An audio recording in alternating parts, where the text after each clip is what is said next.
أهلا بيكم في وصفة جديدة. النهاردة هنعمل مع بعض صدور الفراخ المشوية بطريقة سهلة قوي وتتبيلة بسيطة جدا، ومش هتاخد أكتر من 20 دقيقة. يلا بينا نبتدي. في الأول هنعمل التتبيلة.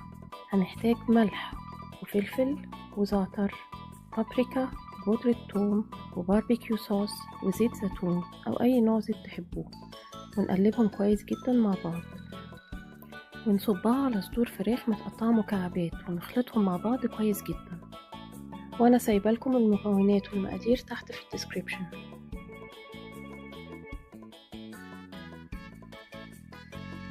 ودلوقتي هنجيب عيدان خشب ونحط فيها الفراخ بالشكل ده،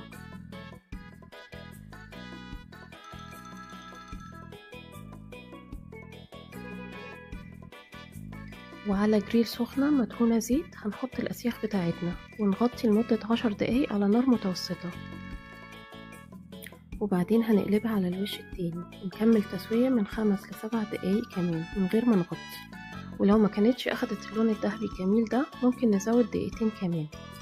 وعلى ما الوش التاني يستوي هنجيب زبادي ونحط عليه جبنة كريمي ونعناع ناشف وثوم مفروم وليمون ونقلب كويس، وده هيبقى الديبينج صوص بتاعنا.